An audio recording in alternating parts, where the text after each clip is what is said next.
Dans la capitale économique ivoirienne, le ministre burkinabé en charge de l'administration territoriale, hué par des burkinabés. Nous étions le 9 mars 2015.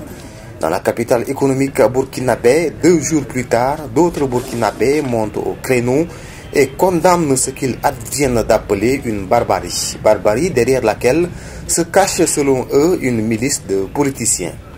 Après Bamako et Accra, puis ils avaient rencontré ses compatriotes pour leur signifier les difficultés de participation de la diaspora au prochain scrutin.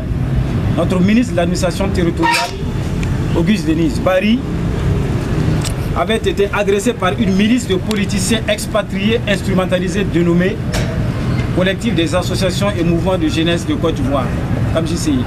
Que cette jeunesse manipulée comprenne que Blaise Compaoré est celui-là qui, 27 ans durant, n'a point voulu de vote des Burkinabés de l'étranger. Pour les OSC spécifiques de Bobo Dioulasso, pas d'équation à résoudre. Alpha Yago serait l'instigateur de l'incident d'Abidjan. Alpha Yago à qui il demande de reconsidérer sa position.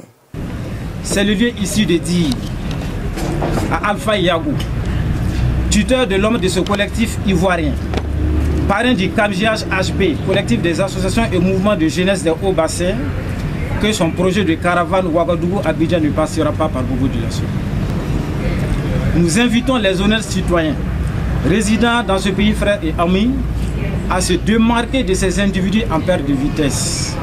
Au gouvernement de la transition, Elwa Sawodogo et ses camarades de lutte exigent la fermeture instantanée du consulat du Burkina à Abidjan, la suspension de tout dialogue avec les Burkinabés établis en Côte d'Ivoire et la disparition de la scène politique des dignitaires du régime Compaoré. Les 30 et 31 octobre, nous étions dans la rue pour mettre fin à 27 années de dictature de Blaise Compaoré et de son clan.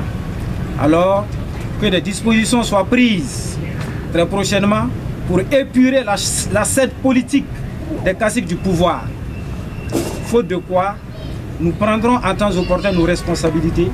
Sur ce, nous demandons au président du FASO la fermeture instantanée de notre consulat en Côte d'Ivoire le temps que justice soit rendue. L'annulation pure et simple de tout dialogue avec la diaspora de Côte d'Ivoire au sujet de leur participation à ces élections. Aux autorités ivoiriennes, les OSC spécifiques de Bobo Dioulasso réclament lumière et sanctions dans les plus brefs délais. À cette rencontre avec les hommes de médias, la Ligue des jeunes, le Balai citoyen, la JDF, le MJC, le MJV, le Focal, les mouvements antitriptiques, Cocorico et Yanamar.